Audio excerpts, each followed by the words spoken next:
கரும்பு விவசாய சின்னம் கோரி நாம் தமிழர் தரப்பில் மனு உச்சநீதிமன்றத்தில் கொடுக்கப்பட்டிருந்த நிலையில் அது தொடர்பாக விளக்கம் அளிக்க தேர்தல் ஆணையம் உத்தரவிட பதிலளிக்கிறதுக்கு உத்தரவு பிறப்பிக்கப்பட்டிருக்கிறது. இது தொடர்பான விவரங்களுடன் செய்தியாளர் சுசித்ரா இணைந்திருக்கிறார். சுசித்ரா, உச்சநீதிமன்றம் என்ன குறிப்பிட்டிருக்கிறது, விவரமா சொல்லலாம்.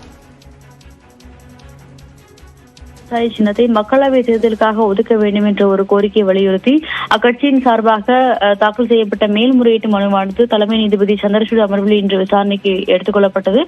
விசாரணையின் பொழுது மிக முக்கியமாக கடந்த பல்வேறு அங்கீகரிக்கப்படாத கட்சியாக இருந்தாலும் கடந்த பல ஆண்டுகளில் பல்வேறு தேர்தலில் கணிசமான வாக்கு வங்கியை நாம் தமிழர் கட்சியான தமிழகத்தில் பெற்றுள்ளது எனவும் கடந்த 2021ஆம் ஆண்டு தொடங்கப்பட்ட கர்நாடகாவை சேர்ந்த பாரதிய ஐக்கியதா கட்சிக்கு கரும்பு விவசாய மக்களவை தேர்தலில் ஒதுக்கியது என்பது ஏற்புடையதல்ல, தேர்தல் ஆணையத்தினுடைய நடைமுறைகள் என்பது மாற்றப்பட வேண்டும் என்ற ஒரு கோரிக்கை வலியுறுத்தி இந்த ஒரு வாதத்தை நாம் தமிழர் சார்பாக இன்று முன்வைக்கப்பட்டது.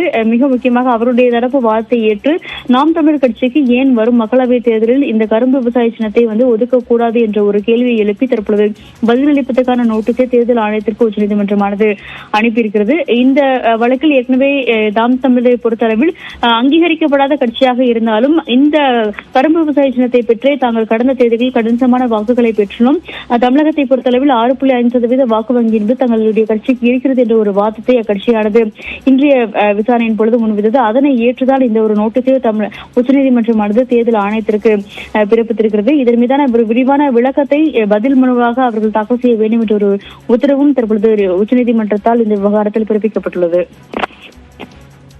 விவரங்களுக்கு நன்றி சுசித்ரா.